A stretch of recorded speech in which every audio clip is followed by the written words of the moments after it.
What's up, NIO family? It's Rey-Jay back with another video. And in this one, I want to break down what's happening with NIO, Tesla, SPY, and the overall markets. I'm also going to break down what's going on with the economic calendar moving forward and talk about other factors out there. But just note that I am not a financial planner, so take nothing I say as financial advice. And also, if you guys can, please check out the Moomoo link. If you deposit $100, you're guaranteed 5 free stocks. If you deposit $1,000, you're guaranteed 15 in total, not to mention 8.1% APY on uninvested cash. Soft ends very soon, in just about 11 days from now. So check it out before they run out.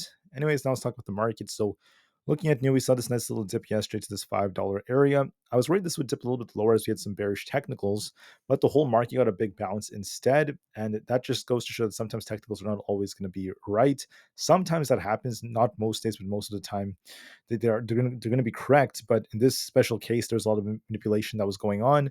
They made the market look very bearish, only to pump it back up as we got a delayed reaction to FOMC. So now what's happening? The answer is we have a very, very big day tomorrow. We have a lot of these option expirations. We have quadruple witching, and that's going to lead to some crazy, crazy stuff. So I'm going to talk about what that could lead to.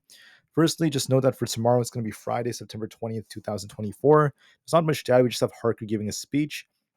And then when it comes to the option expirations on SPY, please look at this very carefully. We have a little bit over 1.1 million of these calls expiring, and we have over 3.3 million or almost 3.3 million of these puts expiring. So it's a 2.87 put to call ratio. 545 is max pain. The majority of positions are currently out of the money on the put side. So who will the market makers go over? Will they go after the puts or the calls, or will they do what they can to screw over both sides? The market's back to greed. Momentum indicators are extreme greed. And we're seeing greed continuing to come back as we're seeing a lot of puts being closed, calls being bought, a lot of hedging is going on, and the VIX is continuing to fall. So right now, the bulls have the edge. When it comes to what we're seeing from FOMC, the market thinks that right now there's most likely going to be a new shift in monetary policy. There's about a 60% chance we get a 25 basis point cut and about a 40% chance we get 50 basis points. So we'll see about that. And as far as NIO goes, there's some news coming out that NIO has the ES8 launching in Europe, which is a big piece of news. And also, the Envda branded car is now starting their deliveries. This is some very, very big news as well. Envda has launched its first car, and deliveries are set to begin on the 28th. So this is getting a lot of headlines as well. That's part of why the share price is up, because with the model, with the battery in the car is starting at about $20,000. That's very, very affordable, and it's going to be a big competitor for the Tesla Model Y. So big news is coming out for NIO.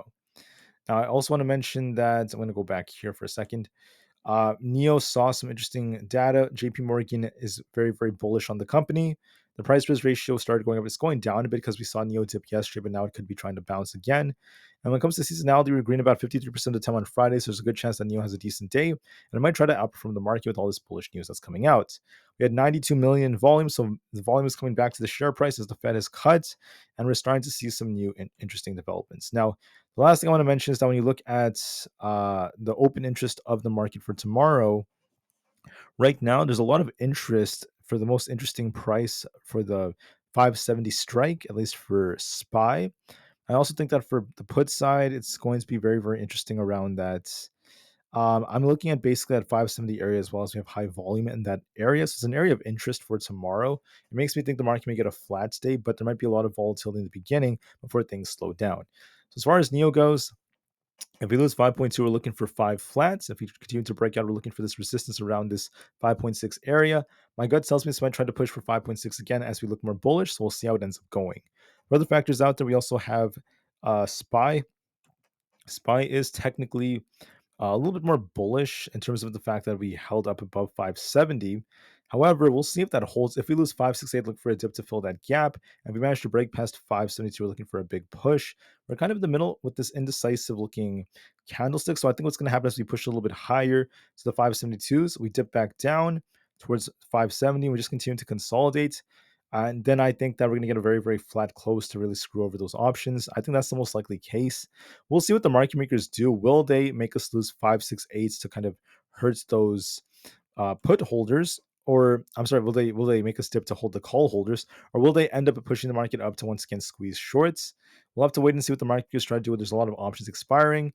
My guts tells me we're going to be seeing some high volatility throughout the day. And then when we close, it'll be very flat. It's just to screw over as many people as possible. That's what my guess is, but we'll just have to wait and see. These option expiration dates when you have quadruple witching can be very unpredictable, so just be careful with that. For ES, we technically look more bullish. If we could try to hold above 5780, we'll look for 5800. And if that breaks, we're looking for a bigger push. If you reject here, we could be dipping back down towards the support at 5700 flats. My gut's telling me there's more upside potential for ES, so we'll see how things end up going. For Nvda looks a little bit more bullish. When you look at the technicals, we have actually a higher low that's being established here. If we end up losing support at 117, we're looking for a dip for that 115 target, and we can try to bounce off that. If we break past 120, we're looking for a big push to try to push all the way up to where these gaps happen to be. So Nvda has potential, forming a nice looking cup and handle like structure, but we haven't really broken out quite yet. So we're just range bound. Tomorrow it might retest 120 and just continue to consolidate. We'll see if we come down to fill the gap or not, but I still think there might be some sideways price action. It's not really doing much. So it's still kind of flat. It pushed, it gapped up, and then it was just kind of stuck. So give it some time. We'll see if the market makers break 120 to turn this bullish. If we lose 118 to turn more bearish, we're still kind of stuck in our range, so we'll give it some time. Bitcoin looks like it might push a little bit more. It did come up to where there's some balances, and I will be watching to see what the reaction is. Look for a test of 64,000 tomorrow and see if you get a rejection. That's going to be key for us. For others out there like Tesla, we look very bullish. Nice breakouts today. Going to be looking to see if this thing can try to fill this gap up here towards 246 tomorrow for a little bit of a push. Then after that, Tesla might slow down and just consolidate. So look for a 246 and then some sideways price action in the 240 range. And then we'll see how we close. We might close kind of flat after that. So watch that very carefully. For NQ, we look more bullish, but we'll see if we can try to break past 20,200. We might chop around this area for some time before we try to break through it. So look for a little bit of a push for 20,200 tomorrow, a dip back down towards 20,000 flats, some sideways price action before it tries to push higher. But overall, it's holding up well. For the QQQ, we have 485 as resistance, and our main support's at 480. If we lose 480, look for that gap to be filled at 475. If we lose 480, we'll see if that ends up getting filled. We're going to likely trade sideways. We might be looking for a push again tomorrow as we got a strong close to 485. And we could be dipping since it's a Friday to 480. And they might just keep this very, very sideways. I think that's the most likely case. Lots of sideways price action because of quadruple witching. And we'll give this the time it needs. We have 230's resistance for Aapl. If that breaks, we're looking for 232. And if we lose 230, we're looking for 228 as support. I think we shuffle between 228 and 232 for the majority of the day, but this still looks more bullish. So there might be an attempt to get up to 232 first. So it might dip a little bit and start pushing for 232. Then it might come back down and continue to trade sideways. 232 is going to be a very, very tough resistance. For the IWM, we're holding up nicely. We'll see if we could break past 225 or not. If that breaks, I think we could get very, very close to about 226.5. If we end up losing support, we're looking for 222 as our support. If that fails us, we could be coming back down towards the 220 area. So I think that this has some upside potential for the 225s. We'll see if this breaks or not, so give this the time it needs.